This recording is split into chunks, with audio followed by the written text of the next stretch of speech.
ఉపవాసాలు నడిచి విజయవాడ వెళ్ళిపోయాను నేను. అంత ఆ ఊర్లోనే దుర్గమ్మ కోలాటాలంటే అయినా ఊళ్ళో జరిగిన మా ఇంట్లోనే భోజనాలు పెట్టేవాళ్ళు. దుర్గమ్మ కథలన్నీ మా కుటుంబం ద్వారానే జరిగి ఎప్పుడు ఆ ఊళ్ళో ఏ పూజా కార్యక్రమం జరిగినా మా ఇంట్లోనే భోజనాలు పెట్టేవారు. అంత భయంకరంగా మేము రాము అలాగలాగని తిట్టేసిందండి. షాలు పాస్టర్ గారు ఏ మీటింగ్ పెట్టుకున్నా చెప్పేవారు. ఇలా పిచ్చోడు మాకు అది అంటాడు, ఇలా అన్నం తింటే ఉపవాసం అది ఇదని తిట్టిందండి. కానీ వాళ్ళ ప్రార్థన నిజంగా ఎంతో కన్నీరు ప్రార్థన చూసినప్పుడన్నా కోపం వచ్చేసింది. ఎందుకంటే మాకు ప్రార్థన అంటారని తిట్టుకునేదాన్ని.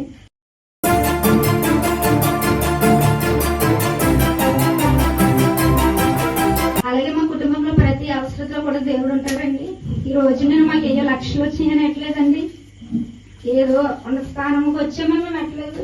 మేము ఇప్పటికీ కూలి పనికి వెళ్తాం, డబ్బు కలిగిందని అది కూరికెట్లేదండి. ఓ రోజు మేము చాలా భయంకరమైన పరిస్థితిలో ఉన్నప్పుడు చాలా మంది మీటింగ్ పిలిస్తే ఆ రోజు కూడా శుక్రవారం పూజ చేసుకుని నేను అక్కడికి వెళ్ళాను. అయితే దేవుడు ఆ రోజు అద్భుతంగా ఇంటికి వచ్చిన తర్వాత దేవుడు దర్శించి ఒక సముద్రంలో నా చేయి పట్టుకుని సముద్రం మధ్య నుంచి నడిపించి ఒక తెల్లని వస్త్రాలు వేసుకుని ఒక పెద్ద వ్యక్తి అని చేయి పట్టుకుని లాక్కి సముద్రం మధ్య నుంచి ఒడ్డుకి చేర్చినట్టు నాకు అలా వచ్చింది. అయితే ఆయన దేవుడు అని తెలు నన్ను ఆ పరిస్థితుల నుంచి తప్పేస్తున్నాడని నాకు తెలు.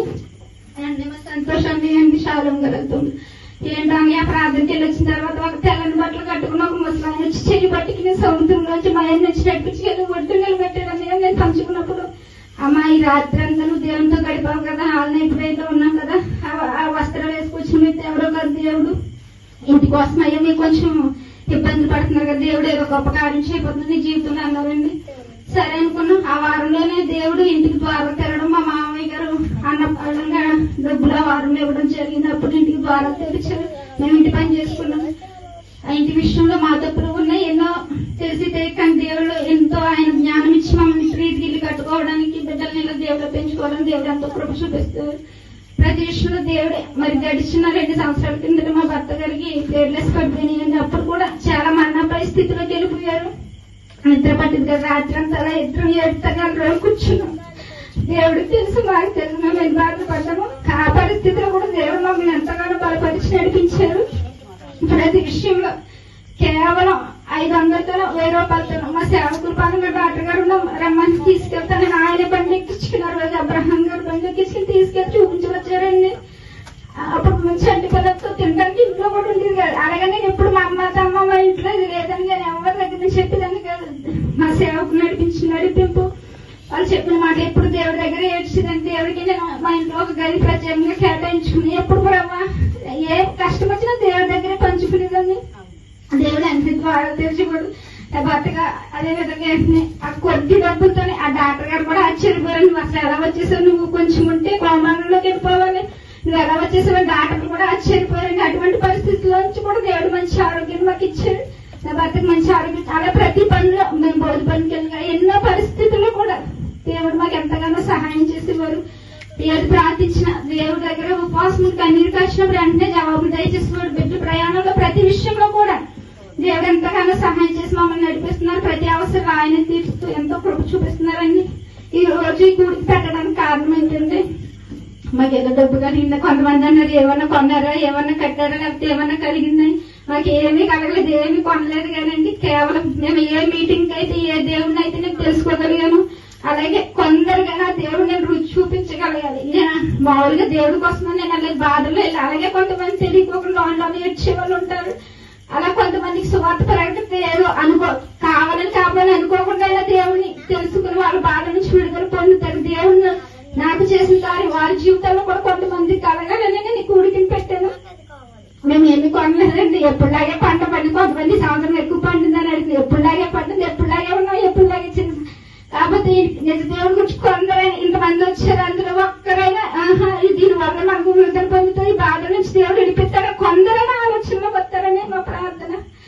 అలాగే సేవకులు కూడా మరి మేము అన్యులు మన ఎంతో భయంకరమైన నేను 5 సార్లు భవాని మాల వేసుకున్నాను, ఉపవాసాలు నడిచి విజయవాడ వెళ్ళిపోయాను. నేను అంత పిచ్చి బట్టి చేశాను నేను. దేవుడు ఎందుకు మా నాన్నగారు ఆ ఊర్లోనే దుర్గమ్మ కోలాటాలంటే అయినా ఊళ్ళో జరిగిన మా ఇంట్లోనే భోజనాలు పెట్టేవాళ్ళు. దుర్గమ్మ కథలన్నీ మా కుటుంబం ద్వారానే జరిగి ఎప్పుడు ఆ ఊళ్ళో ఏ పూజా కార్యక్రమం జరిగినా మా ఇంట్లోనే భోజనాలు పెట్టేవారు. అంత భయంకరమైన పరిస్థితుల్లో దేవుడు ఎందుకో మమ్మల్ని ప్రేమించి ఆ బాధలన్నిటి నుంచి విడిపించి నామానికి కృతజ్ఞతాస్తుతులు చెల్లించుకుంటున్నాము.